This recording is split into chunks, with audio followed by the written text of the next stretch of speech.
ustedes muy buenos días. Vamos a comenzar la clase de hoy. Un poquito con algún problema con el internet. Todo está bien, ¿verdad? Tanto el audio como la imagen. Sí, doctor. Sí, doctor. Sí, doctor, buenos días. Buen día, buen día. Muy bien. Hoy vamos a hablar de algo que vemos todos los días. ¿De acuerdo? Muchos de ustedes lo han padecido, muchos de ustedes han debido hacer tratamiento de diarrea. O sea, vamos a hablar de un tema que es prácticamente cotidiano, ¿no? Tanto en la consulta externa y en algunos casos también en la internación o la hospitalización. Vamos a hablar entonces de diarrea aguda. Le vamos a dar énfasis a la diarrea aguda porque ustedes eso es lo que van a ver tanto en su ejercicio profesional como médicos generales. Es lo que van a ver todos los días. Vamos a dejar de lado un poco la diarrea crónica porque esta es generalmente más de estudio para la especialidad. Generalmente las diarreas crónicas requieren una investigación un poco más minuciosa y generalmente pasan al especialista. Entonces, lo que van a ver ustedes todos los días son las diarreas agudas.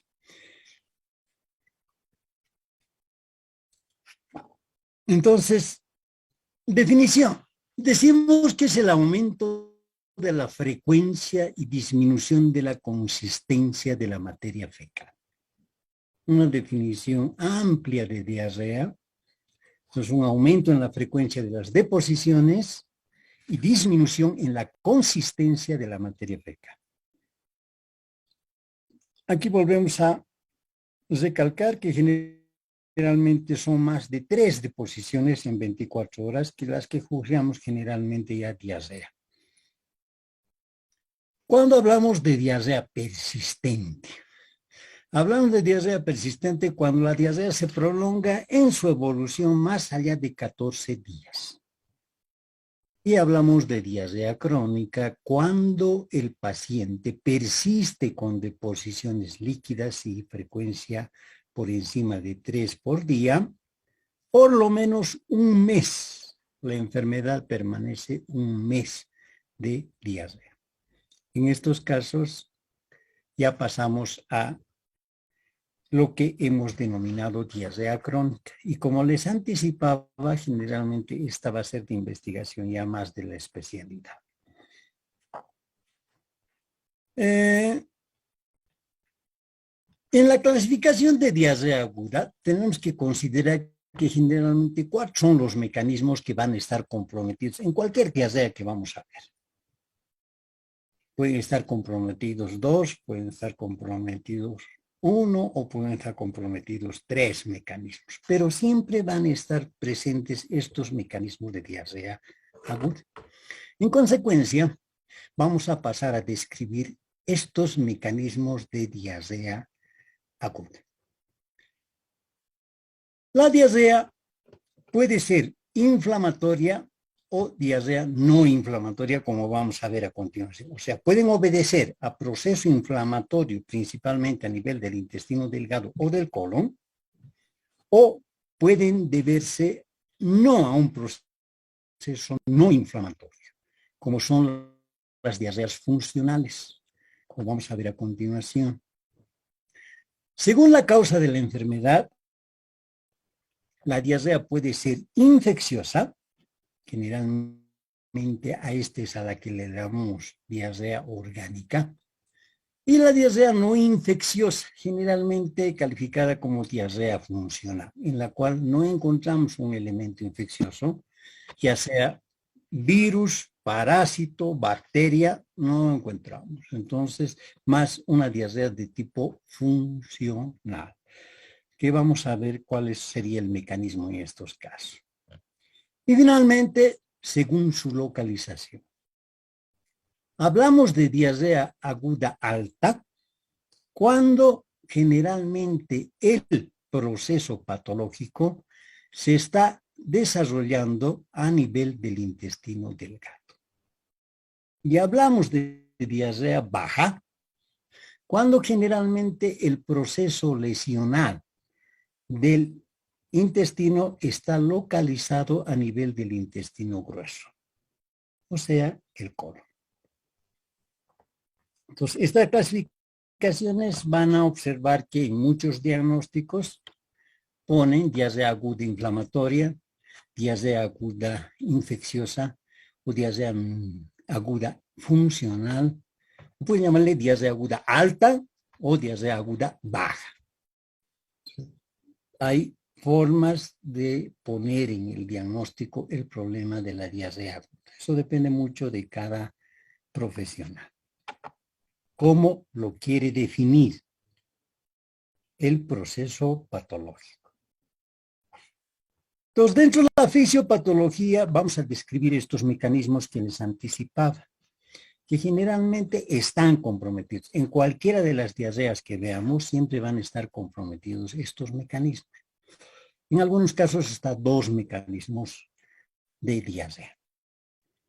Entonces, comenzamos con la diarrea inflamatoria. Entonces, decimos que es un proceso inflamatorio de la mucosa del intestino con exudación de líquido, lo que provoca una defectuosa absorción de agua, electrolitos y nutrientes.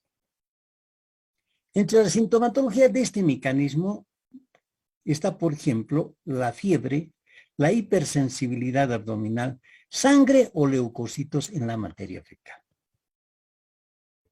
Generalmente como, por una parte, sintomatología y por otra parte, signos al examen de la materia fecal que nos indican que se trata de una diarrea aguda inflamatoria.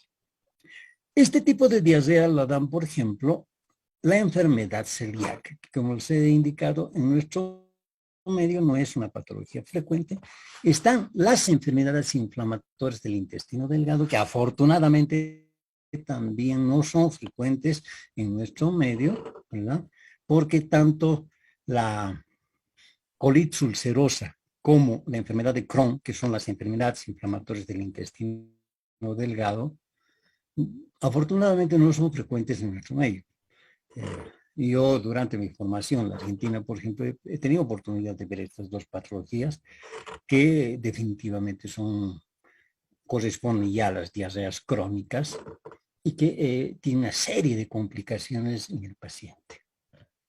Afortunadamente, como les digo, no tenemos nosotros algunos casos, excepto que sean casos que provienen de los países vecinos. Pero en nuestra etnia, podríamos decir, en nuestras características raciales, no encontramos esta enfermedad con frecuencia. Las enterocolitis por radiación. Toda la radiación que se pueda aplicar en el abdomen por cualquier tipo de neoplasia intraabdominal es capaz de producir una diarrea inflamatoria, una diarrea aguda inflamatoria. Es una radiación, por ejemplo, por un cáncer de páncreas, una radioterapia por un cáncer de colon, por ejemplo, se va a acompañar de diarrea generalmente de carácter inflamatorio. Las infecciones asociadas al síndrome de inmunodeficiencia adquirida también son frecuentes en los pacientes con diarrea aguda de tipo inflamatorio. En la diapositiva estamos mostrando esto que se ve en el problema de la enfermedad de Crohn, donde vemos prácticamente un intestino engrosado en toda su pared. Este engrosamiento de toda la pared puede llegar a producir obstrucción intestinal. Como estamos viendo prácticamente en esta pieza, durante el acto quirúrgico se ha encontrado esto y vemos que es una gran parte de intestino delgado, aproximadamente casi unos 50 centímetros de intestino delgado. En muchos de los casos, esto probablemente ha sido consecuencia de obstrucción intestinal y por eso este paciente está siendo intervenido quirúrgicamente. Entonces, esto hay que resecar, sacar prácticamente por lo menos dónde está la obstrucción en todo esto y tratar de sacar la mayor parte del intestino delgado. Porque a la larga este intestino se va a volver a obstruir. Este es uno de los grandes problemas de la enfermedad de Crohn, que es una enfermedad repetitiva. El paciente muchas veces en la evolución de años, de 20, 30 años de la enfermedad, puede llegar a tener intervenciones quirúrgicas varias por obstrucción intestinal, consecuencia de estas lesiones producidas por la enfermedad de Crohn. Entonces vemos aquí, en esta parte ya, el intestino normal. ¿Ya? Toda esta parte ya es intestino normal y vemos solamente esta parte tomada prácticamente por la enfermedad de Crohn. Que como les vuelvo a repetir, afortunadamente no lo vemos en nuestro medio. El otro mecanismo, la diarrea osmótica. Cuando el soluto escasamente absorbible permanece en la luz intestinal, que generalmente o característicamente este tipo de diarrea suele ser funcional en algunos casos porque generalmente, y algo que nos puede inducir a pensar en una diarrea funcional, es que generalmente cede con el ayuno. Lo ponemos al paciente en ayuno y generalmente cede espontáneamente sin ninguna otra medicación. Sucede, por ejemplo, es frecuente, alguna vez me ha tocado ver, diarreas agudas en niños de 5 o 6 años que van prácticamente a los festejos de algún cumpleaños, ¿verdad? Y los niños empiezan a ingerir cualquier cantidad de hidratos de carbono, o sea, dulces, ¿verdad? Tortas, dulces, empiezan a ingerir cualquier cantidad. Y cuando los niños van a la casa, entre las 3 a 6 horas después de haber ingerido, empiezan con diarrea. Consecuencia de esta abundante cantidad de hidratos de carbono que han ingresado al intestino y que no se han podido absorber, porque superan la capacidad de absorción del intestino. En consecuencia, permanecen en la luz intestinal y esto va a provocar una diarrea osmótica, es decir, la migración de agua y electrolitos desde la pared del intestino hacia la luz del intestino, provocando una diarrea osmótica. También lo vemos en los adultos con bastante frecuencia, el problema del déficit de lactasa, lo que también lo llamamos intolerancia a la lactasa.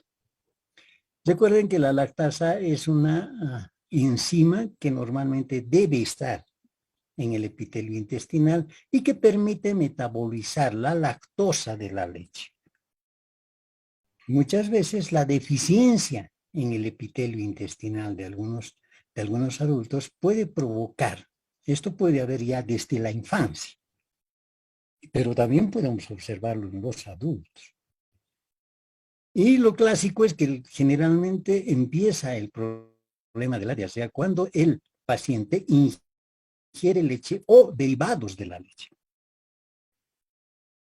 Entonces, esto va a provocar que hidratos de carbono permanezcan en la luz intestinal.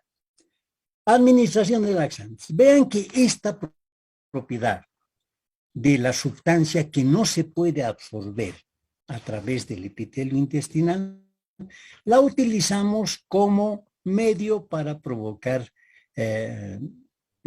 como laxante, para provocar deposiciones prácticamente líquidas, que es la desventaja que tienen los laxantes osmóticos, como las sales de magnesio, por ejemplo, ¿no? Que es lo que se compra comúnmente en las farmacias, prácticamente. O los laxantes de contacto, como el bisacodilo, por ejemplo, que es frecuente. Frente a un estreñimiento, ¿qué hace el paciente? Generalmente se va a la farmacia y le dice a la farmacéutica, pero estoy con diarrea, que estoy con estreñimiento, por favor, puede darme unas tabletitas o puede darme lo que sea necesario. Lo que le va a dar la farmacéutica generalmente es un laxante, ya sea un laxante osmótico, como las sales de magnesio, o un laxante de contacto como el bisacodyl. Entonces vemos que, ¿qué hacen estas sustancias? Tampoco se pueden absorber a nivel del intestino delgado. Si no se absorben, lógicamente van a provocar migración de agua desde la pared intestinal hacia la luz, provocando la diarrea. Que esa es la desventaja que tienen prácticamente los laxantes, que pueden deshidratar al paciente, lo deshidratan al paciente.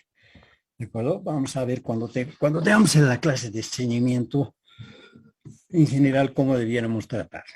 Segundo, insuficiencia pancreática. Esto ya hemos visto, cuando hemos visto principalmente el problema de pancreatitis crónica y cáncer de páncreas. La insuficiente secreción de enzimas pancreáticas hacia el duodeno hacen que muchos hidratos de carbono, grasas y proteínas permanezcan en la luz. No se pueden metabolizar. En consecuencia, estas sustancias van a actuar como solutos, que van a provocar migración de agua desde la pared intestinal. Lo mismo sucede con la enfermedad celíaca, en la cual ya hay un componente inflamatorio por una parte y por otra parte ya hay un componente osmótico. ¿Por qué? Porque en la enfermedad celíaca, además de haber un proceso inflamatorio en la mucosa intestinal, proceso inflamatorio crónico, además, este proceso inflamatorio crónico provoca a la larga atrofia de las vellosidades del intestino. Recuerden que este es el medio por el cual se hace la absorción prácticamente a nivel del intestino delgado. Es una disminución de la superficie de absorción, consecuencia de la atrofia vellositaria, va a provocar que muchos solutos también queden en la luz intestinal, provocando la diarrea osmótica. Otra causa interesante de diarrea osmótica es el problema del síndrome de intestino corto. Esto sucede, por ejemplo, con algunos pacientes con enfermedad de Crohn. Muchas veces este engrosamiento prácticamente de toda la pared, en algunos casos hasta llegar a la obstrucción, provoca resecciones o enterectomías parciales, pero repetitivas. De tal manera que, en los casos más graves que yo he visto en la Argentina, pueden llegar a tener prácticamente un intestino delgado por debajo del metro de longitud.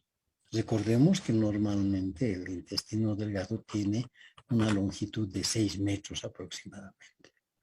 Entonces puede llegar este problema cuando el intestino prácticamente llega a la situación de ser cada vez más corto.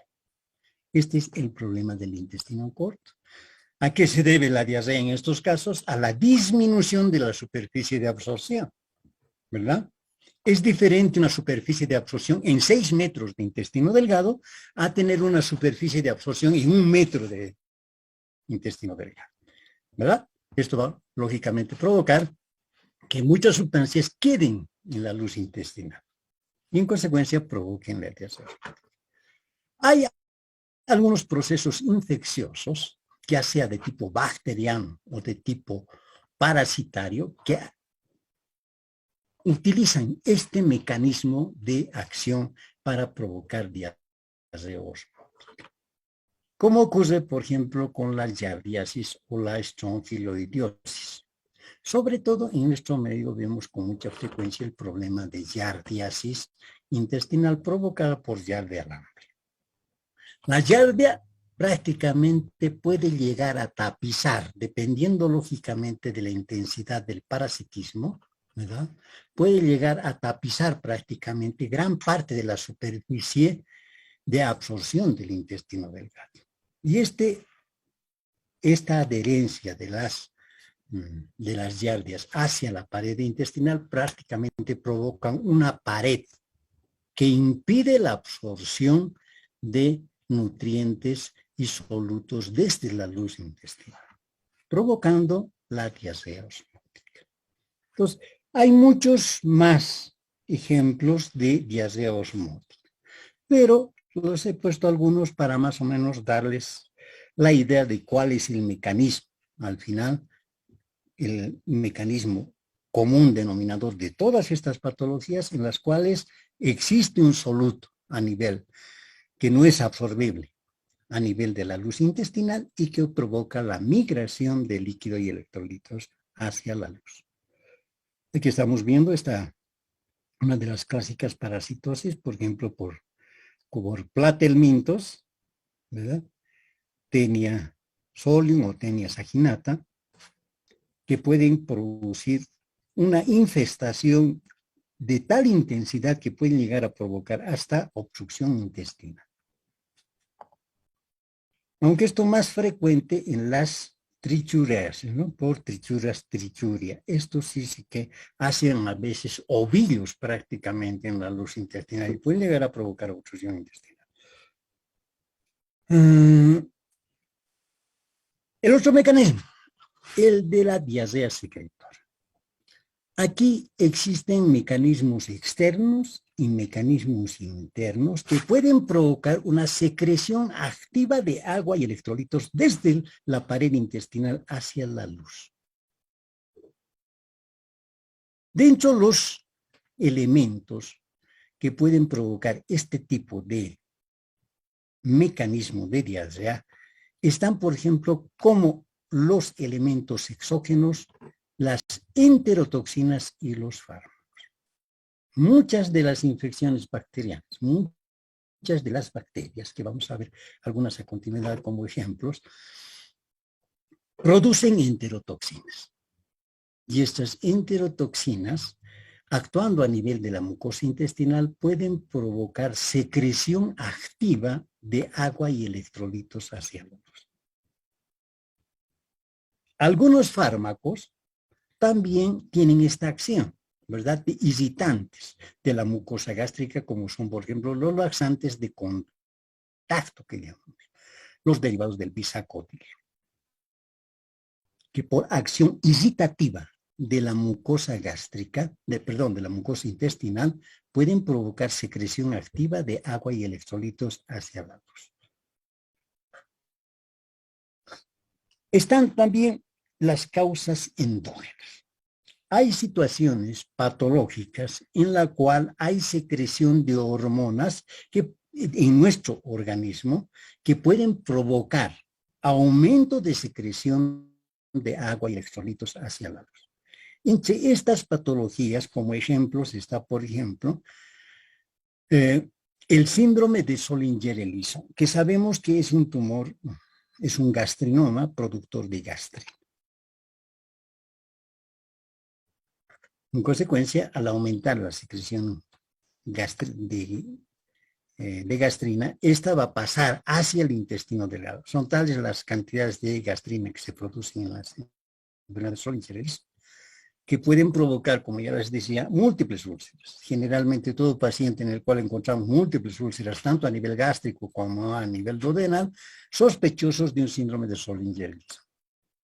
Además que provocan una abundante secreción de ácido que va a migrar hacia el intestino delgado, provocando prácticamente un proceso irritativo de la mucosa intestinal. Es una secreción altamente ácida. Y recuerden que las enzimas pancreáticas necesitan generalmente un pH neutro para la activación de las enzimas pancreáticas. Un neutro o tendiendo a alcalino.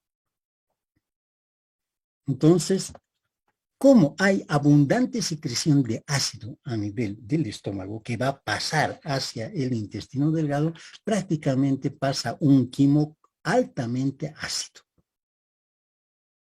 Con lo cual, generalmente, las enzimas pancreáticas se inactivan. En consecuencia, se vuelve a producir el problema de la insuficiencia pancreática, pero en este caso provocada por la excesiva secreción de ácido a nivel gástrico. Y luego está una causa mucho más rara y de mucha investigación, la secreción de polipéptidos intestinales vasoactivos, que tienen que ver mucho con la acción sobre la vascularización de la mucosa, que puede provocar alteraciones a nivel de la mucosa, provocando alteración en la absorción de nutrientes desde la luz intestinal. Esto generalmente de origen intestinal. En la diapositiva estamos precisamente con una de las manifestaciones dérmicas de la colitis ulcerosa, el pioderma gangrenoso que llamamos, ¿no? Que, por ejemplo, en la Argentina hay muchos pacientes que tienen esta complicación dérmica como consecuencia de una colitis ulcerosa. Como os digo, en nuestro medio, afortunadamente, no se ve con frecuencia. Son raros los casos que vemos en nuestro medio. Seguimos finalmente con el cuarto mecanismo de diarrea. Diarrea por dismotilidad intestinal. Múltiples investigaciones sobre el problema de la causa de diarrea aguda por dismotilidad intestinal han podido determinar que podría ser multifactorial la causa que provoque dismotilidad intestinal a nivel intestinal, ya sea del intestino delgado o del colon. Se considera que los factores que intervendrían en la diarrea por dismotilidad intestinal serían un factor neurogénico o un factor moral, o en algunos casos ambos, neuronal y hormonal. Lo que sucede es que generalmente acelerada la motilidad intestinal, en algunos casos, el quimo atraviesa rápidamente el colon, de tal manera que no permite la absorción de agua y electrolitos. Estos 1500 centímetros cúbicos de líquido que están ingresando desde el intestino delgado hacia el colon, generalmente con la materia fecal llegan a eliminarse entre 100 a 200 centímetros cúbicos. Entonces, la capacidad de absorción, principalmente del intestino delgado, de esto prácticamente entre 500, o sea, 1500 están en el intestino delgado. Ahí es donde se absorbe la gran proporción del líquido. De esos 1500, 500 finalmente pasan, entre 400 a 500 pasan hacia el colon. Y de esos 400 a 500 que han pasado al colon, generalmente en la materia fecal van a estar presentes entre 100 centímetros cúbicos o un poco más. Entonces, este mecanismo de absorción que debe producirse a nivel del intestino delgado y a nivel del intestino grueso se va a interrumpir por la aceleración de la motilidad intestinal, de tal manera que pueden llegar más de 1500 a 2000 centímetros cúbicos, vaciarse prácticamente hacia el colon. Esto acelera prácticamente todo por el peristaltismo intestinal, no se puede absorber a nivel del colon y lógicamente van a llegar al recto en forma de materia fecal líquida. Esto ocurre, por ejemplo, en el síndrome, como ejemplos, en el síndrome de intestino irritable, que hemos visto al inicio prácticamente de la presente gestión. Esta suele ser la causa más frecuente del síndrome de intestino irritable a predominio de diarrea, que suele ser generalmente la forma de mayor frecuencia de presentación de síndrome de intestino irritable. Aunque vamos a ver también, como ya hablamos en síndrome de intestino irritable, hay casos en los cuales el síndrome de intestino irritable se puede presentar como estreñimiento. Pero si comparamos estreñimiento con diarrea, generalmente el paciente con síndrome de intestino irritable presenta más diarrea que estreñimiento. Y esta suele ser la consecuencia del problema de diarrea. En el paciente con síndrome de intestino irritable, diarrea por dismotilidad intestinal. Finalmente, otro ejemplo, hay muchos más ejemplos, pero, por ejemplo, el de la diabetes mellitus, en la cual existe una neuropatía autonómica que prácticamente altera el funcionamiento de la inervación del intestino, provocando alteraciones en el peristaltismo intestinal. También lo podemos ver en la diabetes mellitus, que como sabemos altera prácticamente la inervación de múltiples órganos. Entre estos está el aparato digestivo y dentro del aparato digestivo el tracto intestinal. Comenzando desde el estómago, en el cual ya podemos ver alteraciones principalmente de la diabetes. Consecuencia de alteración en el peristaltismo por degeneración de la inervación del intestino delgado. Muy bien. Estos entonces son los 4 mecanismos por los cuales vamos a encontrar diarrea. Y seguramente en cualquier diarrea que veamos en nuestro medio van a estar presentes algunos de estos mecanismos. Aún en la diarrea funcional o en la diarrea orgánica. Ahora hablamos de la diarrea infecciosa, que es lo más frecuente que vemos en nuestro medio.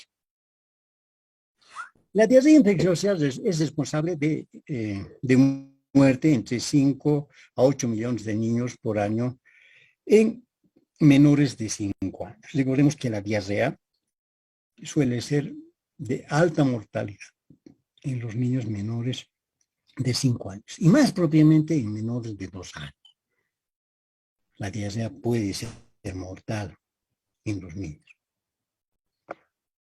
Ahora, ¿cuáles son los factores coadyuvantes para que nosotros tengamos tanta diarrea en nuestro medio? Lo que no sucede con los países desarrollados, donde la diarrea infecciosa prácticamente es una rareza. Una diarrea infecciosa, ya sea parasitaria, bacteriana o viral, suelen ser generalmente raras. Sobre todo las bacterianas y las parasitarias. Suelen ser enfermedades raras en los países desarrollados. En cambio, en nuestro medio, como ya les dije, como les decía al principio de la clase, la diarrea es prácticamente un problema que lo vemos todos los días. Entre los factores del control inadecuado de los residuos, como ustedes saben, la basura se bota en las calles, ¿verdad? El viento o la lluvia o el agua de la lluvia son los encargados de llevar prácticamente a contaminación. El viento, diría yo, el viento, la lluvia, ¿verdad? Son elementos que van a llevar prácticamente residuos infecciosos hacia alimentos que no están cubiertos. Como ocurre, por ejemplo, en la clásica venta de alimentos, por ejemplo, en el mercado campero, donde las masitas, o sea, los pastelitos, están expuestos al aire libre. Y recordemos que muchas de las bacterias son, cuando quieren ser cultivadas, tenemos que utilizar cultivos, por ejemplo, donde esté incluida la leche, por ejemplo. Hay cultivos que se pueden preparar de esta manera porque generan mayor multiplicación bacteriana. Entonces, la basura, por todas partes, la basura botada por todas partes. Pasa el carro basurero y recién la gente saca a la basura a la calle para que los animales, generalmente los perros, esparzan prácticamente la basura. Nuestra agua, si bien la agua que tenemos es una agua potable, la que tenemos en los domicilios, puede llegar a contaminarse por esta situación principalmente, por una mala disposición de la basura y los residuos, muchas veces orgánicos como materia fecal. Recuerden que todavía en nuestro medio es increíble, pero hay gente que hace sus deposiciones en las calles. Y también la mala costumbre de la gente que tiene animalitos como los perros, que los sacan a la calle para que hagan sus deposiciones. ¿Verdad? El perro, por ejemplo, en las áreas periféricas, ¿cuándo permanece en la casa? En la noche. porque tienen que cuidar la casa. En el día, a partir de la mañana, 6 de la mañana, el perro debe salir a la calle a buscarse su alimento y hacer sus necesidades. Ese más o menos es el pensamiento de mucha gente y esto perjudica, precisamente porque hace que se contamine el agua, que se contaminen los alimentos. Y por eso tenemos tanta diarrea en nuestro medio. El hacinamiento, esto se ve más en la gente del área rural y también tal vez en la gente de la periferia, ¿no? Donde prácticamente una sola habitación viven prácticamente los padres, los hijos que ya tienen sus propias familias, ¿verdad? En muchas casas la misma habitación muchas veces es la cocina, también es muchas veces hasta el baño, ¿no? Entonces, este hacinamiento también permite la contaminación de alimentos que va a provocar. La pobreza, lógicamente, hay mucha gente que tiene pobreza, aunque dice que estamos cada vez mejor, estamos mejorando nuestra situación económica, pero en la práctica vemos lo contrario, ¿no? Vemos que sigue habiendo gente pobre. Cada vez la gente, hay algunos que llegan a ser de clase media por su nivel económico, pero la otra gente pobre sigue siendo pobre, lamentablemente. Y esto hace de que también la pobreza vaya muchas veces asociada a la falta de educación. Y la falta de educación, lógicamente, hace que la gente, por ejemplo, uno que no tiene dónde ir al baño, a veces no cuentan ni con una letrina, tienen que hacer sus deposiciones a cielo abierto. Muchas veces, muchos de la gente del área rural o de la gente del área periférica no tienen ni papel higiénico. Entonces, se limpian con lo que pueden o con lo que encuentran alrededor donde hicieron su deposición. Así que la contaminación de las manos es importante. Y mucha gente, por falta de educación, no sabe que este problema puede traer una serie de problemas de tipo principalmente infeccioso y el problema de la diarrea. La falta de acceso a la asistencia sanitaria. Sería interesante hacerlo, por ejemplo, yo recuerdo que cuando estaba en el área rural, hicimos algunas campañas y les dábamos incentivos. Yo he trabajado en el área rural, por ejemplo, en la Cervecería Boliviana Nacional, con una empresa privada. Entonces, la empresa promovimos una campaña en la cual, por entonces, cuando yo estaba todavía en Huari, no sé si ahora ya hay alcantarillado, pero por entonces no había alcantarillado en Huari. Y promovíamos que la construcción de letrinas. Entonces íbamos a revisar los domicilios, les indicábamos cómo tenían que construir la letrina, cómo tiene que construir la cámara de depósito de residuos, a cuántos metros del pozo, porque muchos también tenían pozos, aunque había agua potable, pero muchos tenían pozos también en su casa. ¿Cuánta la distancia tiene que haber entre el pozo de agua y la letrina? Entonces todo esto generamos y les regalábamos un inodoro al que hacía su letrina. Entonces colocaban la letrina con una placa de cemento, ¿verdad? Sobre eso colocamos el inodoro que lo obsequiaba la empresa. Esto, por ejemplo, ayuda mucho, ¿verdad? Como les digo, hay mucha gente que en las casas de la área rural, yo recuerdo que cuando estaba en Cochabamba como estudiante, uno iba a servirse alguna vez. Es clásico en Cochabamba, por ejemplo, la gente no se queda mucho en la ciudad, sino va hacia la provincia a comer, de paseo, de día de campo, hacia el campo. Entonces muchas veces salíamos así como estudiantes hacia el campo y lógicamente llegaba el momento de hacer necesidades fisiológicas Y le decíamos a la señora que nos había vendido, por ejemplo, la comida, le decíamos, ¿dónde podemos entrar? Pase nomás al fondo, a la huerta. Ingresamos, ¿verdad? Y ahí hacemos la deposición prácticamente a cielo abierto. No sé cuánto, hoy ya debe ser mejor, ha debido mejorar mucho, pero no creo que a todos hayan mejorado eso, ¿no? Pero esto generaba, por ejemplo, de que la lluvia o el viento, cuando se deseca la materia fecal, sea arrastrada prácticamente hacia los alimentos, hacia los cultivos. Y muchos cultivos muchas veces quedaban contaminados.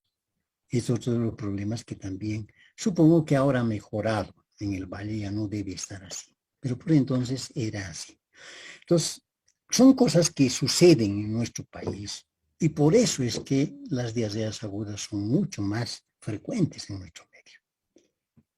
La transmisión generalmente es oral fecal. Aquí, por ejemplo, es importante el problema del control sanitario en todos los locales donde se expenden alimentos. El control del personal que manipula los alimentos. Por ejemplo, una de las señoras que trabaja en la cocina de cualquiera de estos centros de venta de alimentos, si no se lava la mano después de haber ingresado al baño y va a ir a manipular alimentos, esos alimentos van a estar contaminados. Por eso el carnet sanitario que se exige prácticamente en todos los locales, pero un control sanitario a medias, ¿verdad? A medias porque si no tiene control sanitario, si no tiene la documentación necesaria, ya sabemos cómo actúan algunas personas que van a controlar precisamente este problema.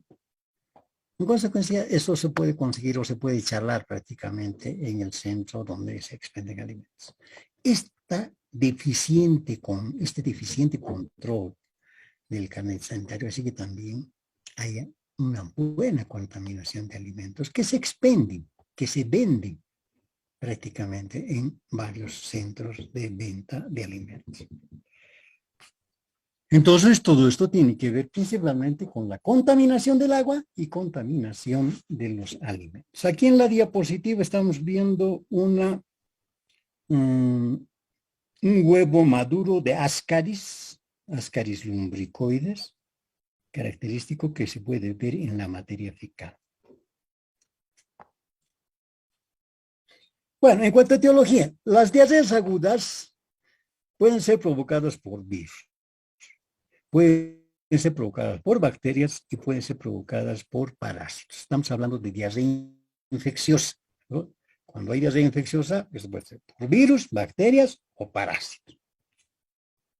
Dentro de los virus, si bien las diarreas virales generalmente son autocontrolables, de evolución corta en los adultos, no sucede lo mismo en los infantes. Había causas importantes en las cuales la diarrea viral era causa de lesiones importantes, a veces la muerte en los niños menores de 2 años. Por esto es que en la actualidad se hace la vacunación contra el rotavirus, porque este virus era el que en mayor frecuencia comprometía las diarreas agudas en los niños menores de 2 años. Por eso en la actualidad se hace la vacunación preventiva contra rotavirus. Otro virus que también es frecuente tanto en adultos como niños, como el virus normal. Hay muchos más virus, ¿verdad? Pero estos son los que más frecuentemente vemos, por lo menos en nuestro medio. Entre las bacterias, aquí están principalmente en nuestro medio también. Hay múltiples bacterias que pueden producir diarrea, ¿verdad? Pero las que están más en nuestro medio son la salmonela, el estafilococo y la Escherichia coli.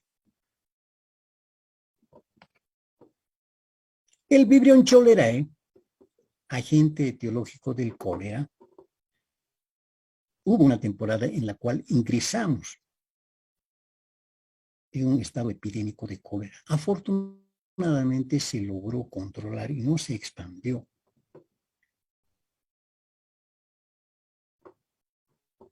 El Vibrio incolore, además de producir un efecto tóxico, también produce un efecto de alteración de absorción de líquidos y electrolitos. Las diarreas son tan abundantes y tan frecuentes que prácticamente el paciente se muere por deshidratación. No sé si ustedes alguna vez en la historia han visto, o en algún centro hospitalario, las camas que tenían los pacientes con cólera. Tuvimos una temporada en la cual había este problema que afortunadamente se controló rápidamente y no se expandió. El problema del cólera, en la cual prácticamente el paciente ya no se levanta de la cama. Tiene un orificio por el cual, que se hace un orificio en el colchón de la cama y el catre viene ya con orificio, en el cual se coloca un balde por debajo de la cama y el paciente prácticamente hace sus deposiciones en la cama. Las deposiciones son tan abundantes y tan frecuentes que el paciente se muere por diarrea, por la deshidratación. Afortunadamente esto ha pasado a la historia, ¿verdad? Lo que sí vemos, el problema de la shigella, el problema de la salmonela, ¿verdad? El problema del estafilococo, o sobre todo en aquellos casos de diarrea por toxinas preformadas o intoxicación alimentaria. Cuando los alimentos ya están previamente contaminados, ¿no? Donde la multiplicación bacteriana en el alimento es importante.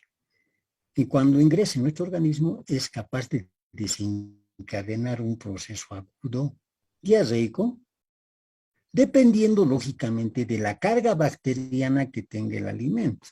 Han debido notar que cuando hay este problema de intoxicación bacteriana, lo clásico es que la familia va a comer a algún lugar y a las 6 o 8 horas después de haber terminado de comer, de haber ido a comer, comienzan los síntomas con molestias abdominales, en algunos casos dolor abdominal y deposiciones líquidas.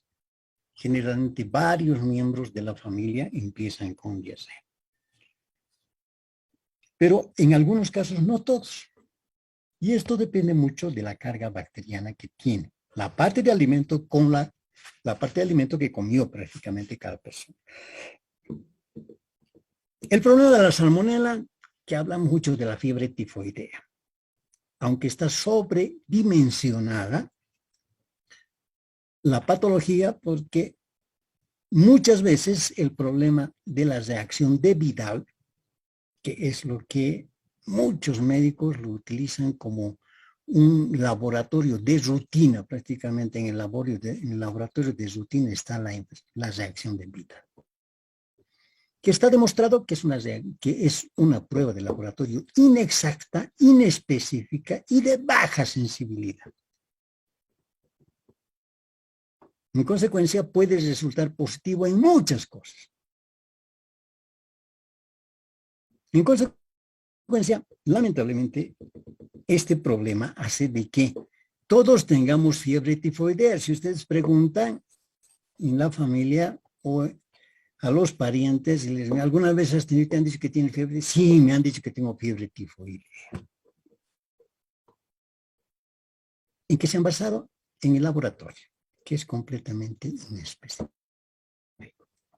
Es tan inespecífica la reacción de Vidal que prácticamente hay muchos laboratorios que ya lo han descartado de sus pruebas. Entonces, basarse solamente en la reacción de Vidal para diagnosticar un problema que puede ir asociado a diarrea es una conducta no adecuada. Porque nos estamos basando en una prueba que no tiene ninguna sensibilidad ni especificidad.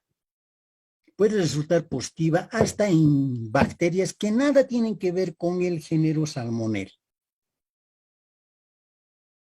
Porque recuerden que las salmonelas son varias. ¿No? Una de estas es la Salmonella typhi, la que sería la causante de la fiebre tifoidea.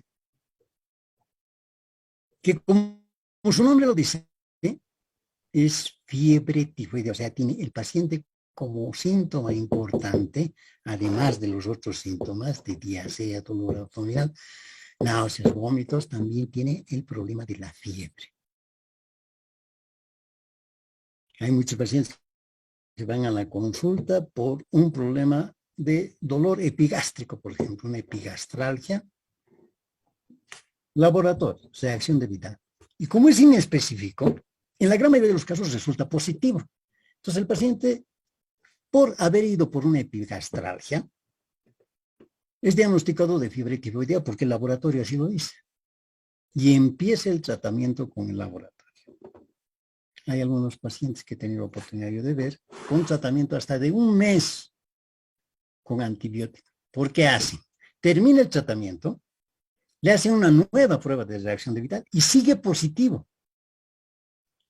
Porque recuerden que la fiebre tifoidea hace un recuerdo inmunológico en el paciente.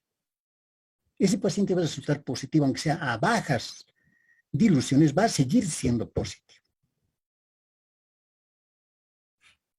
Entonces vuelve nuevamente, sigue con fiebre, tiene que seguir tomando otros 10 días más, otros 10 días más.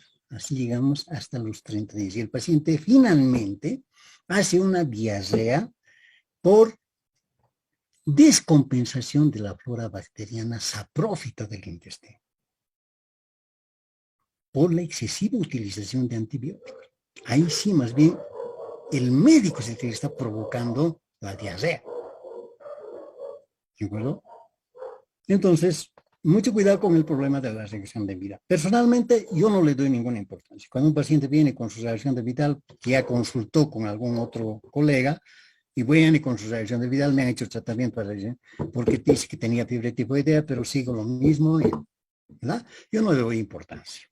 ¿De acuerdo? Porque los estudios han demostrado que no tiene ninguna... Su sensibilidad y su especificidad son bajas. El resto de las diarreas, en la gran mayoría de los casos, son producidas por Escherichia coli, como vamos a ver a continuación. Parásitos. Dentro de los parásitos que tenemos como hay múltiples parásitos. ¿De acuerdo? Pero entre las que más vemos en nuestro medio están la Giardia lamblia, la Entoameba histolítica y los helmintos. Y dentro de los helmintos, generalmente, uno de los nemátodos importantes está, por ejemplo, el Ascaris lumbricoides. Y algunas trichuras trichurae. Dentro de los platelmintos, las tenias, tenia saginata, tenia solium, como parásitos importantes.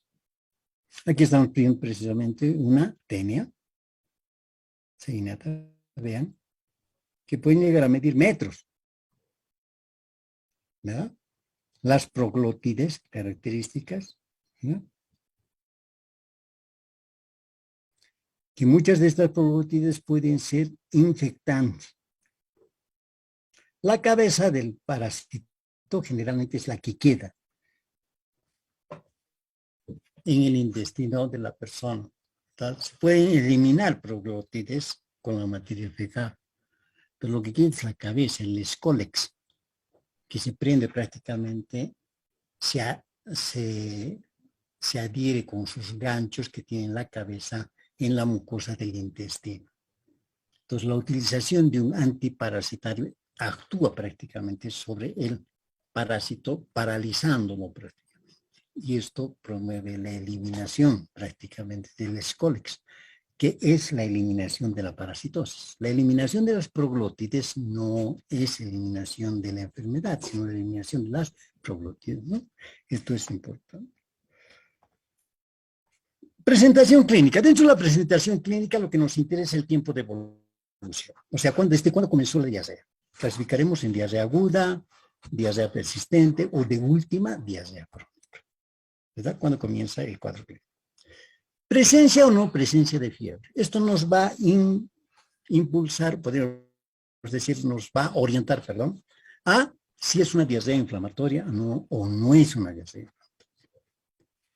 Tipo de dolor abdominal. Todas las diarreas, como son del tracto intestinal, provocan dolor de tipo cólico, o sea, dolor de tipo retortijo.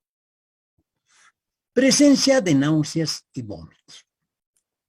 La presencia de náuseas y vómitos generalmente es más frecuente en las diarreas altas, así aquellas que afectan el tracto intestinal, o sea, tracto de intestino delgado, sobre todo alto, duodeno o yeyuno. Estas provocan más náuseas y más vómitos que las diarreas bajas. Estas generalmente no provocan mayores vómitos. Prácticamente el vómito puede estar ausente. Puede haber un poco de náuseas, pero no llega a vomitar. El número de deposiciones. En cuanto a número, podemos decir que las deposiciones son menos numerosas, pueden ser abundantes, pero menos numerosas en una diarrea alta. Es decir, cuando está comprometido el intestino delgado. Pero cuando está comprometido colon, generalmente las deposiciones son frecuentes. Si hablamos de cantidad de la deposición, el volumen de la deposición, generalmente cuando son altas el volumen es moderado o puede ser abundante.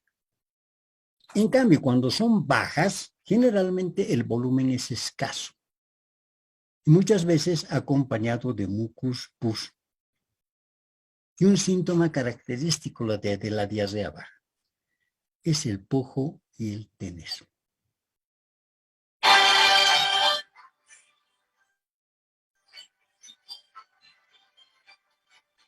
Un momentito, por favor.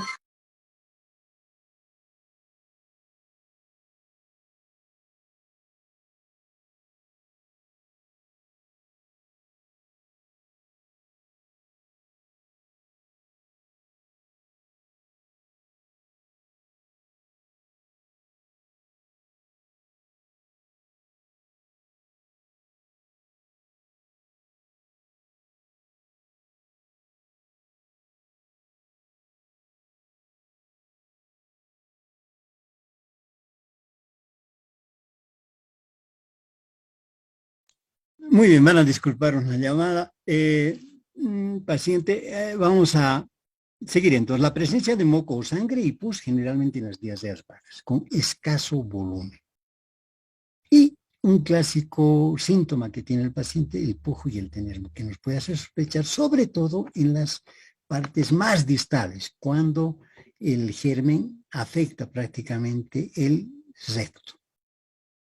Aquí el pujo y el tenesmo son predominantes. En el examen físico, la valoración del estado de hidratación. Lógicamente, en el examen físico, lo que nos va a interesar es cuantificar cuán deshidratado está el paciente por el problema de diarrea y cólicos, ¿verdad? Esto nos va a permitir prácticamente establecer la reposición de líquidos y electrolitos que le vamos a hacer al paciente. Importante entonces la valoración de la humedad de las mucosas, el signo del pliegue que es característico en los lactantes, sobre todo, ¿verdad? No tanto en los adultos, excepto que la deshidratación sea severa, la vamos a encontrar también en los adultos. Y la clásica sequedad de la piel, que se puede observar en los pacientes con una deshidratación importante, consecuencia de una diarrea aguda. El dolor abdominal a la palpación abdominal suele ser característico generalmente cuando está comprometido intestino delgado. Esto no siempre es así, pero cuando está comprometido intestino delgado, generalmente el dolor está localizado en la parte centroabdominal, generalmente a nivel de la región periumbilical, es decir, a nivel del mesogastrio. En cambio, cuando está localizada a nivel del colon, generalmente está en el hemiabdomen inferior, o en algunos casos en el marco cólico, ¿verdad? Pero es más frecuente el dolor de diarrea baja cuando el dolor está localizado generalmente en el hemiabdomen inferior. En algunos casos puede haber distensión abdominal, que suele ser lo menos frecuente, Y lo clásico, el peristaltismo intestinal con ruidos hidroaéreos aumentados al examen físico durante la auscultación de abdomen.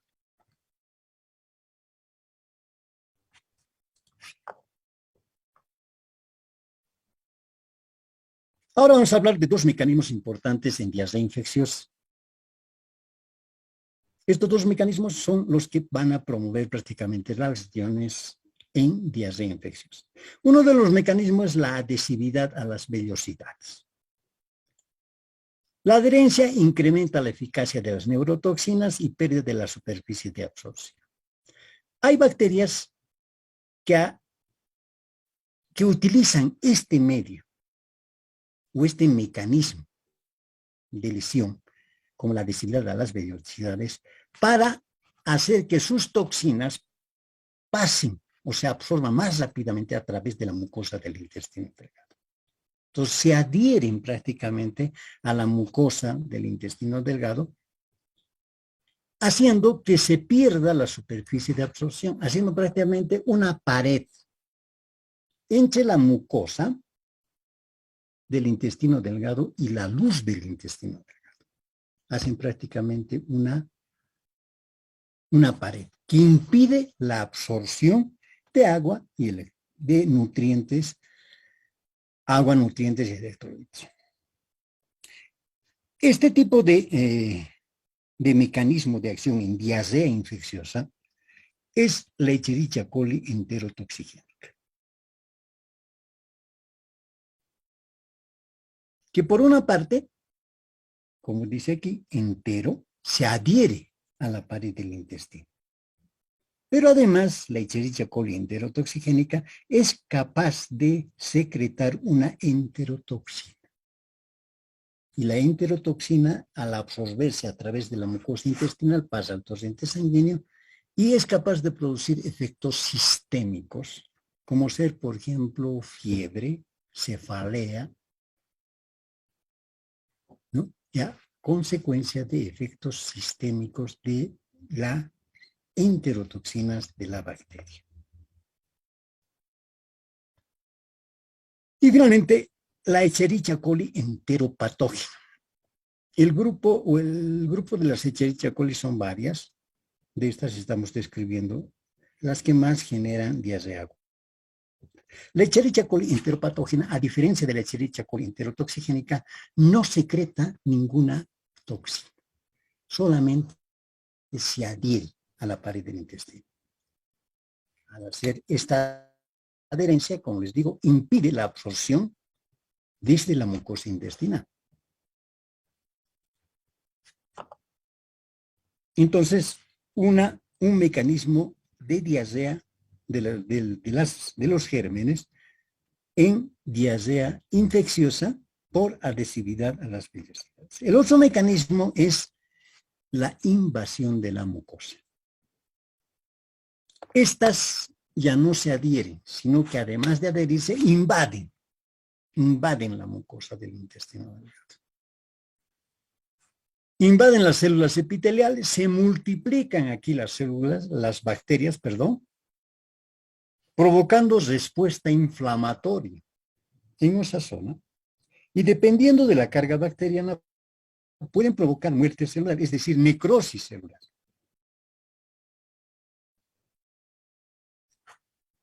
Este tipo de acción en la cual el germen no solamente se adhiere a la mucosa, sino que invade la mucosa, la utiliza, por ejemplo, la Shigella. Recordemos que el grupo de las Shigellas son varios, ¿verdad? La Shigella flexneri, la Shigella boydii y la Shigella dysenteriae, que es la que más frecuente encontramos en nuestro medio. Generalmente la que más encontramos es la Shigella dysenteriae. Produce, por una parte, que se adhiere a la pared del intestino, invade el intestino, invade la mucosa del intestino. Además que produce toxinas. Por esto, la shigellosis o la disentería bacilar, como también la llamamos, se acompaña muchas veces de fiebre, dolor cólico, malestar general y disentería. o sea, presencia de mucos y sangre en la materia fecal. ¿Cómo afecta? Principalmente la parte distal del colon, ¿verdad?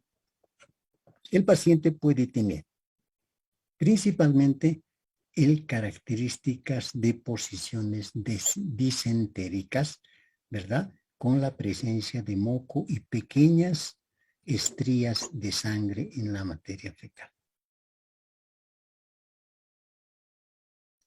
Entonces, la otra forma de producción, del mecanismo de producción en diarrea infecciosa, en la cual ya el germen no solamente se adhiere, sino que invade. En esta no solamente queda prácticamente en la mucosa, sino que invade la mucosa. Aquí en la diapositiva nada más esto como ejemplo. Esta es una biopsia prácticamente de intestino delgado, en la cual vemos las clásicas vellosidades con sus criptas, ¿verdad? Características de el revestimiento epitelial que tienen las vellosidades. Recuerden que cada célula del epitelio intestinal también tiene sus vellosidades. Esto es lo que hace prácticamente una enorme superficie de absorción a nivel del intestino delgado. Lo que no se observa, o por más al contrario, lo que se observa es una alteración en esta distribución característica normal de las vellosidades en la enfermedad celíaca, en la cual tenemos prácticamente una atrofia de las vellosidades. Esta es una biopsia de un paciente con enfermedad celíaca, en la cual vemos una atrofia total de las vellosidades, a diferencia de lo que viéramos en un paciente normal.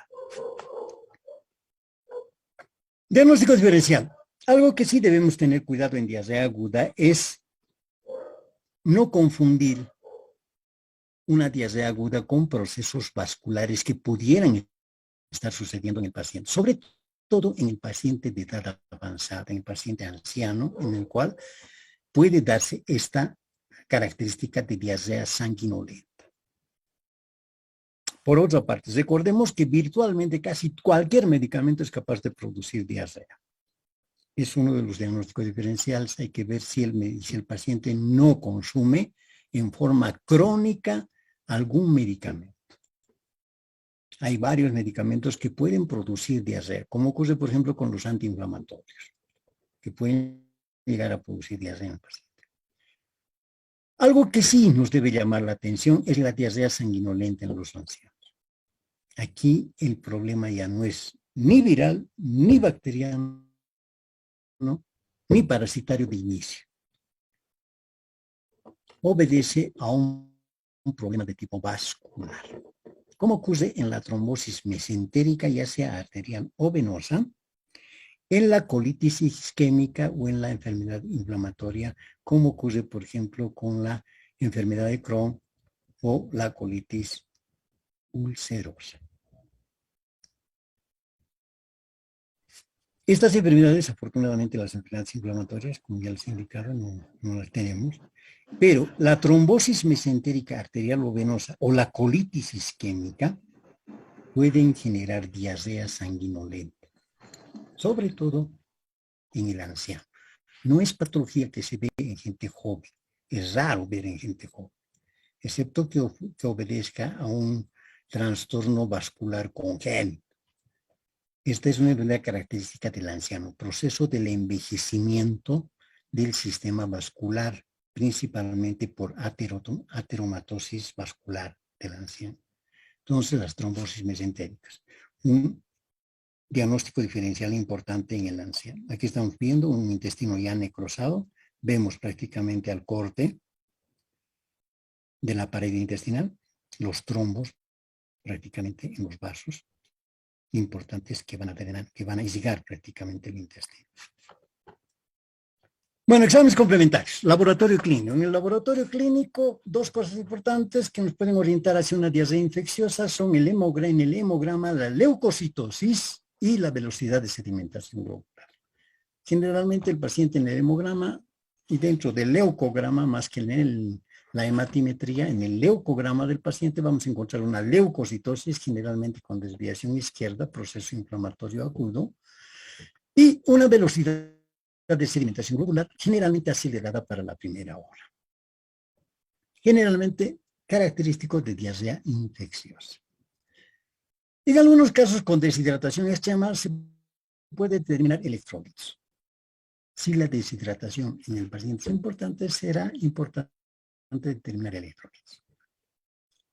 Creatinina y urea nos interesan desde el punto de la función renal del paciente, porque si el paciente necesita una hidratación agresiva importante, nos interesa que el riñón esté funcionando bien. De lo contrario, podríamos provocar una sobrehidratación al paciente con otro tipo de complicaciones. En el examen general de en todo paciente con diarrea, de norma debemos pedir un examen general de heces.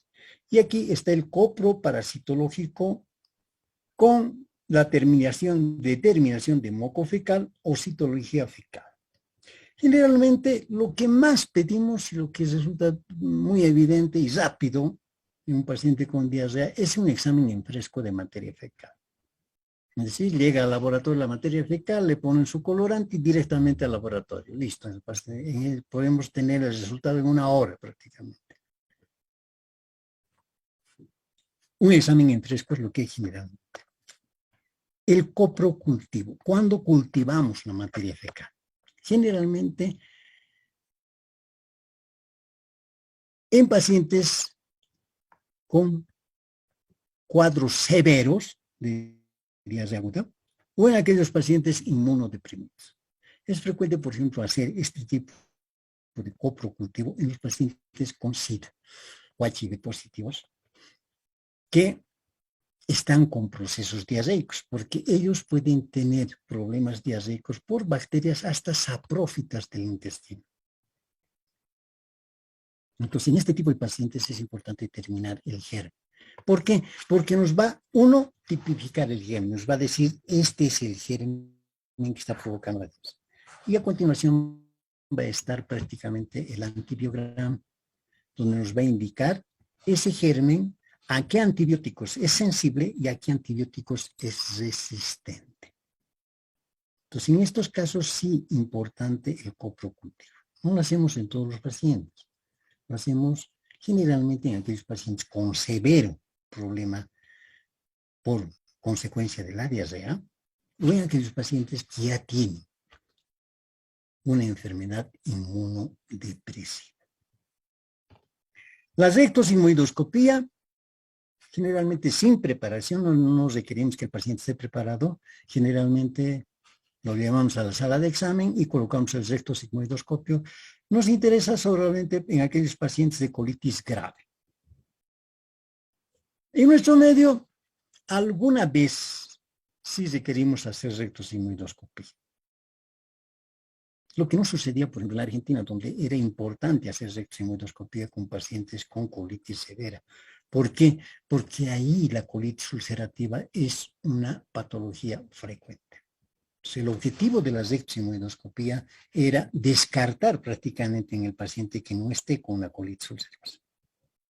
De ahí la importancia de la rectosigmoidoscopía.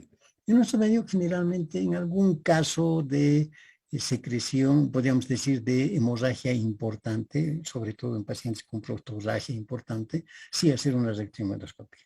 En la gran mayoría de los casos encontramos que el problema es por amebas. Las úlceras en botón de camisa, características de la proctitis amebiana.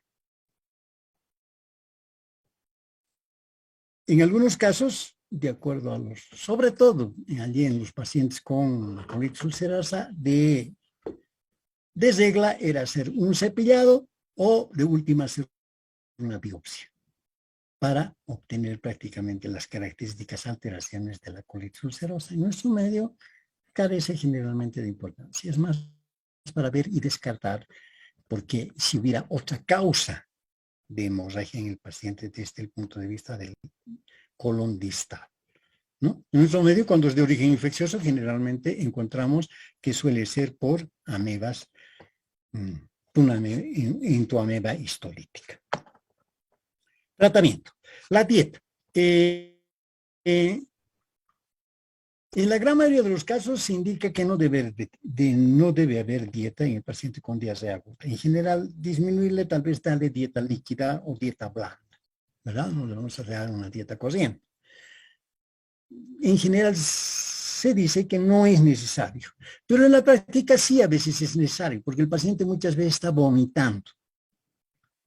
Entonces, darle alimento al que está vomitando no tiene sentido. Por lo menos las primeras 4 horas dejarlo sin alimento y después de las 4 horas comenzar con dieta líquida. En general no es necesario el ayuno. Aquí lo importante es la reposición de líquidos y electrolitos por vía oral o parenteral.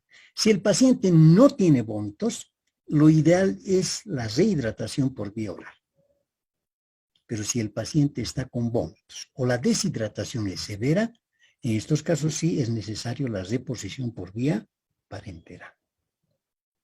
Lógicamente, aquel paciente con antecedentes de intolerancia a la lactosa o por precaución, de preferencia decirle, si el paciente está internado, al nutricionista que evite toda la leche y los lácteos, y los derivados lácteos. ¿Sí?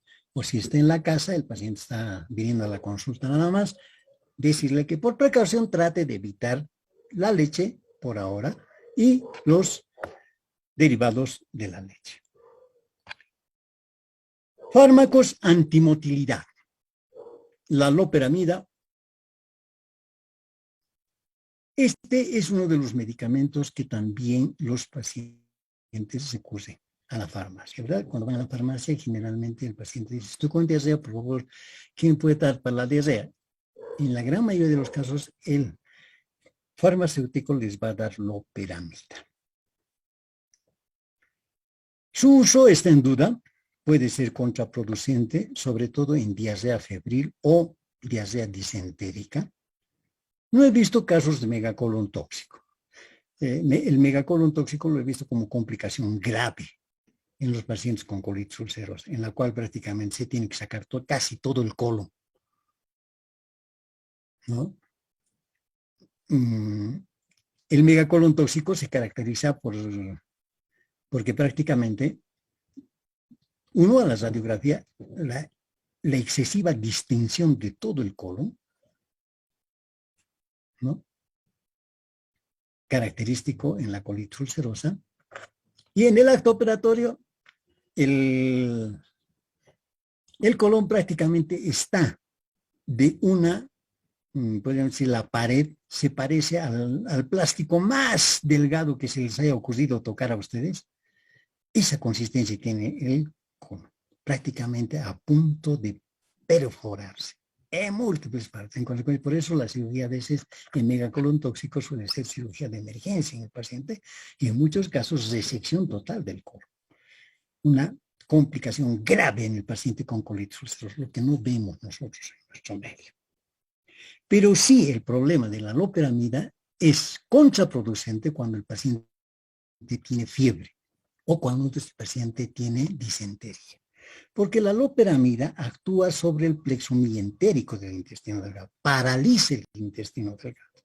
El paciente ya no va a ir al baño, lógicamente. ¿Por qué? Porque está paralizado el intestino. Si la diarrea fuera funcional, tal vez en estos casos podría utilizarse la loperamida en forma excepcional. Pero si es paciente con fiebre o tiene paciente con disentería, la loperamida resulta prácticamente ser un elemento que puede agravar más bien el cuadro diarreico. Es clásico en la consulta, por ejemplo, que el paciente con diarrea, alguna vez lo he visto, ¿no? Viene un día o 2 días después de haber consultado, ¿verdad? El paciente dice, ya no voy al baño, sí, ya no estoy con diarrea, pero las molestias siguen igual. El dolor abdominal, la distensión abdominal, las náuseas, la fiebre, todo sigue igual. Lo único es que ya no voy al baño, ahora puedo. Y esto es consecuencia de la loperamida.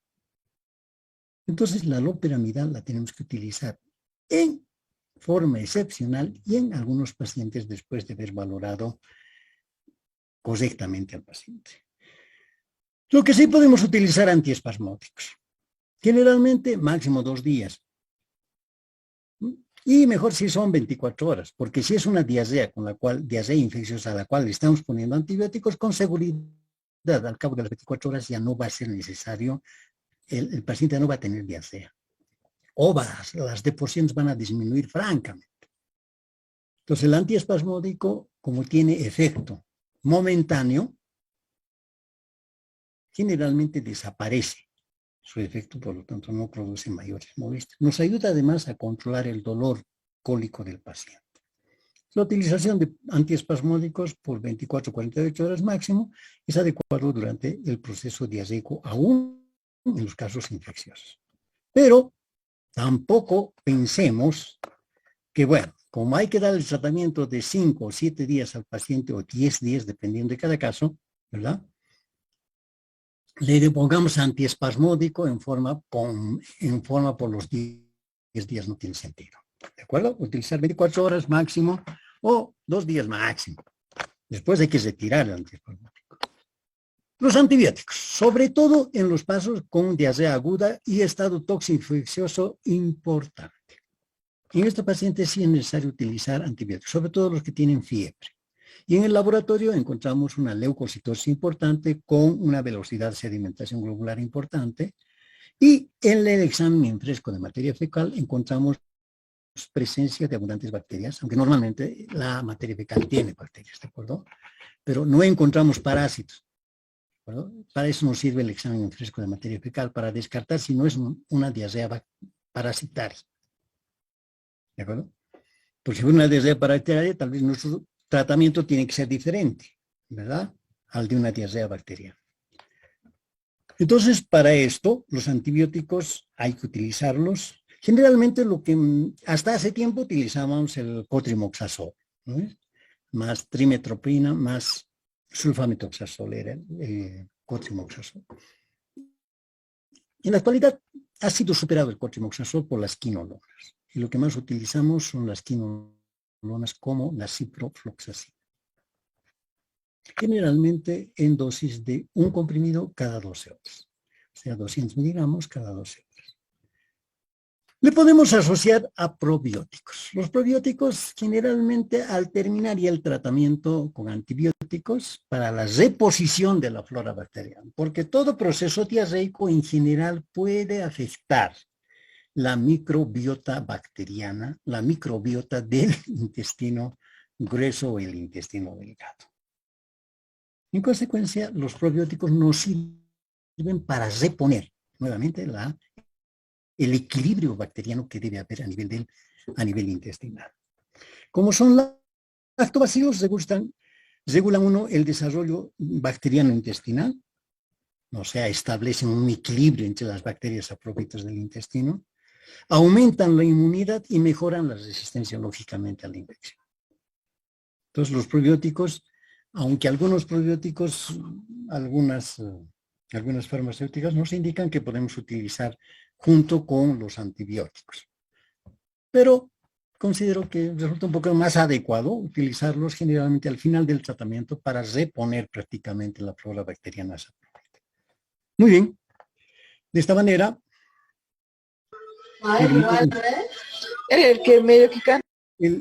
terminamos el tema, ¿ya?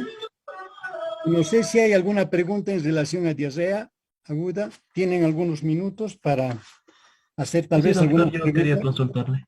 Sí, adelante. Doctor, ¿los probióticos pueden ser utilizados en la diarrea crónica? Sí.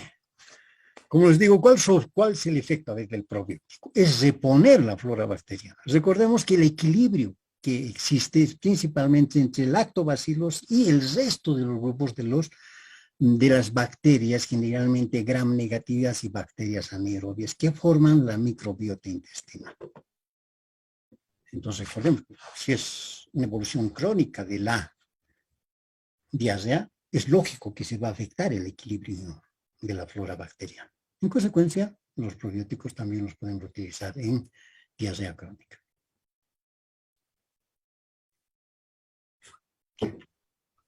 Ah, Doctor, disculpe otra pregunta. Sí, adelante, ¿El adelante. tratamiento es el mismo para un niño de 2 años?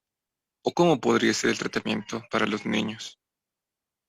El tratamiento para los niños generalmente, más que utilizar quinolonas, de principio los pediatras utilizan cotrimoxazol.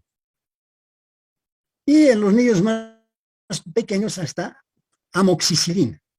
Generalmente 50 a 100 miligramos kilogramo peso día. Eso es lo que utiliza. Doctor, y en todo caso, hubiera una resistencia y la diarrea persiste, ¿qué se puede hacer o qué otros fármacos podemos utilizar? En general, yo no soy pediatra, no veo muchos niños, ¿de acuerdo? Pero lo que veo que hacen los pediatras es, si es que el paciente no responde a generalmente comienzan con un examen en fresco de materia fecal. Si comprueban que es bacteriana, generalmente comienzan con antibióticos. Y después le colocan los probióticos, también los pediatras, ¿no? Ahora, si hay alguna duda en relación a si hay resistencia o no hay resistencia al antibiótico, tendrías que pedirle un coprocultivo. No creo que lleguemos a esa situación en los niños. No sé, eso tendrían que hablar más con un pediatra, ¿no? Yo no sé si en los niños puede haber una diarrea de ese tipo, ¿no? En general, con la medicación de cotrimoxazol de 35 miligramos en cotrimoxazol, 35 miligramos kilogramo peso día, generalmente suele ser suficiente para control de la diarrea. No tengo mucho consigo, yo no veo. Por ejemplo, lactantes, generalmente yo los derivo al pediatra, tiene mayor experiencia. Recuerden que los lactantes con diarrea aguda siempre resultan ser pacientes de riesgo. Tienen prácticamente un 70 o 80% de agua el lactante. Si se deshidrata, es una situación medio grave. Por eso es que yo prefiero que lo maneje un pediatra. doctor, quería consultarle, según lo que todo lo que nos ha dicho, entonces en las gastritis podrían degenerar en diarrea ya también, ¿no? Y estas Las volverse gastritis. crónicas. ¿Y estas cómo pueden solucionarse, doctor? ¿Por qué las gastritis podrían producirse diarrea crónica? A ver, ¿qué tendrías que, ¿a qué te estás refiriendo? ¿Cómo es tu análisis? Nos dijo que el producto excesivo así de gastrina y demás podría degenerar en una diarrea. No, pero las gastritis no, nunca van a llegar a la secreción de ácido clorhídrico como un síndrome de Solinger-Ellison, que son por lo menos lo que normalmente secretamos de una gastritis son, en la síndrome de Solinger-Ellison son 10 veces más de producción de ácido clorhídrico. No tiene ninguna relación. En las gastritis están producidas, y hemos dicho, el 98% están producidas por infección por Helicobacter pylori. Una pequeña porción por excesiva secreción de ácido, pero esa secreción de ácido no tiene ninguna relación con el síndrome de Solinger-Ellison, donde la secreción es 10 veces más. ¿Te das cuenta? Nada que Ah, ver. ya, ya. Entonces, doctora, en un paciente que tuviera diarrea y a la vez gastritis, entonces ya es otra cosa. Claro. Ala, chucha. Ahora, las gastritis crónicas pudiera ser. Ahora, gastritis crónica, hemos dicho que generalmente la causa es el Helicobacter pylori, por eso hacemos el tratamiento del Helicobacter pylori en un paciente con diagnóstico de gastritis crónica, ¿verdad? Es cierto que tiene otra causa de gastritis, como las gastritis de origen bacteriano, de origen bacteriano. Por ejemplo, son ejemplos de gastritis aguda de origen bacteriano, por ejemplo, las infecciones por alimentos, ¿no? La intoxicación alimentaria. En este caso tendremos que utilizar antibióticos, ¿no? Pero tenemos que tener el antecedente de la ingesta. Generalmente, como os digo, el problema de la diarrea por intoxicación alimentaria, entre las 6 a 12 horas después de haber ingerido el alimento aparece la sintomatología. Y generalmente suele aparecer en los varios componentes de los que comieron ese día. A veces en la familia 1, 2 o 3 caen, ¿no? Características de la intoxicación alimentaria. En ese caso sí habrá que utilizar antibióticos, ¿verdad? Y No doctor, sé si del síndrome de Azoride he entendido tu pregunta. No sé si he entendido tu pregunta. Ahora, cuando hay pacientes en los cuales, por ejemplo, como les he dicho, hay muchos que vienen, por ejemplo, en la consulta y indican problemas o sintomatología de gastritis crónica, sugerente de gastritis crónica, pero que ya están ingiriendo por años omeprazol. En estos pacientes sí estos pacientes son susceptibles de hacer procesos de diarrea aguda. ¿Por qué? Porque estamos quitándole al paciente, si el paciente se está quitando prácticamente un medio de protección, que es el de la secreción de ácido clorhídrico en el estómago, ¿verdad? Recuerden que la gran parte de los alimentos que consumimos, muchos en escasa cantidad están contaminados, muchos en moderado y otros definitivamente están completamente contaminados y estos son los que producen alteración, ¿verdad? En consecuencia, todas las bacterias que ingresan con los alimentos se van a encontrar primero en el estómago con el ácido clorhídrico, un medio ácido de un pH 2 que prácticamente no, excepto el Helicobacter pylori por las características que tiene, puede resistir ese pH. Los demás mueren ahí. Pero si el paciente hace consumo excesivo y crónico de omeprazol, puede ingerir que baje la acidez del estómago. En consecuencia, disminuye este medio de defensa que tenemos en el estómago. Muy bien, no sé si hay alguna otra pregunta. Doctor, ¿existe alguna contraindicación de la rectosigmoendoscopía en un paciente con diarrea hemorrágica? No, ninguna contraindicación. Y también lo vas a hacer en algún paciente raro. ¿De acuerdo? Un paciente que tiene un sangrado importante. No lo vas a hacer al paciente que está sangrando con estrías en la materia fecal. No tiene sentido hacer la rectosigmoendoscopía. ¿De acuerdo? Que tenga una hematoquesia importante el paciente, en ese caso sí, para descartar alguna otra patología. ¿Qué tal si el paciente está asociando, ya tiene un tumor a nivel del recto y tiene en esta ocasión diarrea? ¿Verdad? El proceso de la diarrea intensifica el problema tumoral a nivel o visita prácticamente la masa tumoral en recto y puede estar sangrando por un cáncer de recto, que ya lo tenía antes de que tenga diarrea, ¿de acuerdo? Entonces, para estos casos, en esos casos la diarrea va a ser, mejor dicho, el sangrado va a ser importante. En esos casos sí, pero no lo vamos a hacer a todos los pacientes, lógico, ¿verdad? Solamente aquellos pacientes, aquellos raros pacientes en los cuales juzguemos necesario hacer una rectosigmoendoscopia.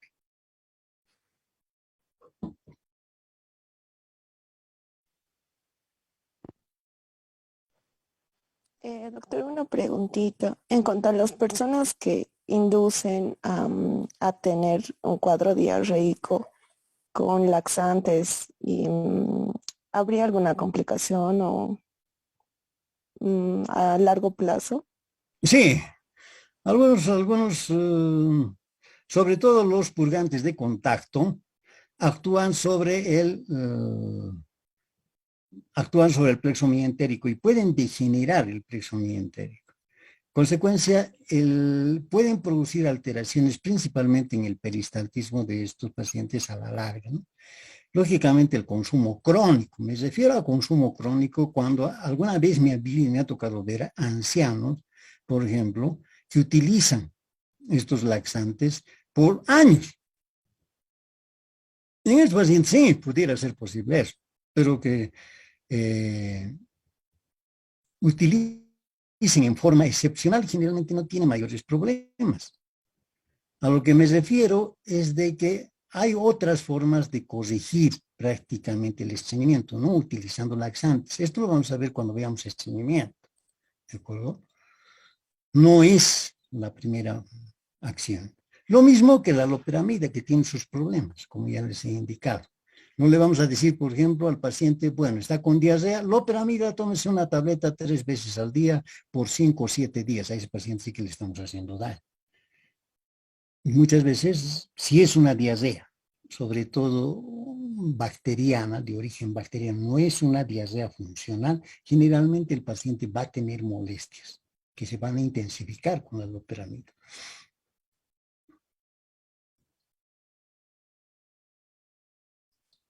Adelante, no sé si hay alguna otra pregunta.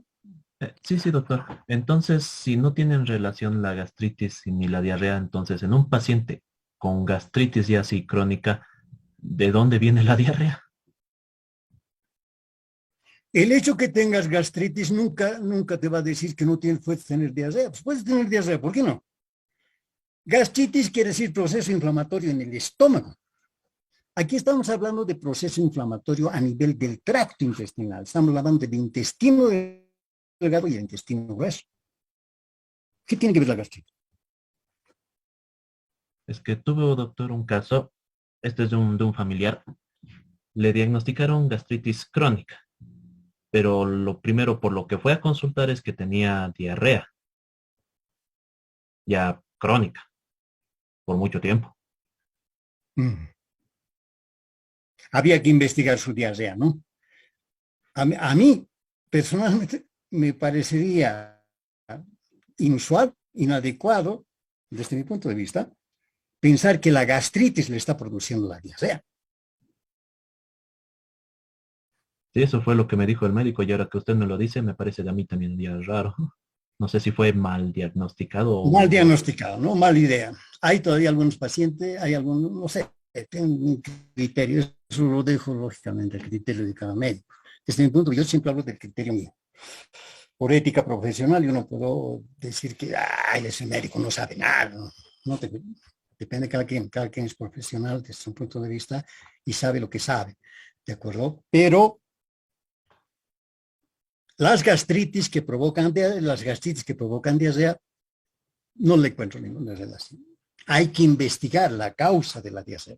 Y el problema de la diarrea es por un problema a nivel intestinal, ya sea de intestino delgado o intestino grueso. Si no, en este tema tendríamos que haber hablado del estómago como causa de diarrea, ¿verdad? Y estamos hablando solo del intestino delgado y el intestino grueso. Ahí está la lesión para provocar una diarrea. ¿De acuerdo? Así Entonces, en que, ese caso, si es que doctor, hubo ese ¿qué tu podría pariente, ser mis ingresos? seguramente lo que había que investigar era la causa de la diarrea, pero pensar que su gastritis estaba provocando la diarrea me parece una tontería, ¿no? No sé, no te entiendo. Para mí, yo le hubiese investigado primero cuál era la causa de su diarrea. Hubiese dejado el problema de su gastritis crónica, ¿no? Muy bien, no sé si hay alguna otra pregunta. Perdón, doctor, ¿es posible a partir de las manifestaciones clínicas poder diferenciar una diarrea de etiología viral de una de etiología bacteriana? Desde el punto de vista clínico, no. Difícil, ¿no? Hay algunas diarreas de tipo viral que pueden provocar fiebre, porque provocan proceso inflamatorio a nivel del intestino delgado. Entonces es medio difícil. Por eso les digo que, de norma por lo menos, frente a un paciente con diarrea aguda, un examen fresco de materia fecal. Las diarreas virales son autolimitadas. Necesitan solamente tratamiento sintomático. ¿De acuerdo? Si vos le pones su antiespasmódico por unos 2 días, chao. La diarrea viral va a ceder. En cambio, si es una diarrea bacteriana, le tienes que poner antibiótico. Y si el examen en fresco dice presencia de Giardia lamblia, por ejemplo, ya cambia tu tratamiento. No va a ser necesario ponerle las quinolonas. Vas a tener que utilizar metronidazol, un comprimido cada 8 horas de 500 miligramos. ¿Verdad? O sea, ¿qué hace el examen en fresco de materia fecal? Te orienta hacia la etiología de la diarrea aguda. Por eso, importante, generalmente de rutina en el paciente con diarrea aguda. Gracias, doctor.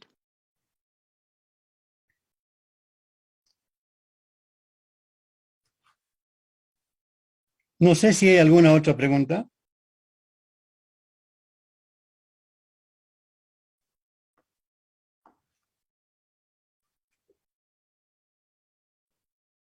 Muy bien, creo que no hay ninguna otra pregunta.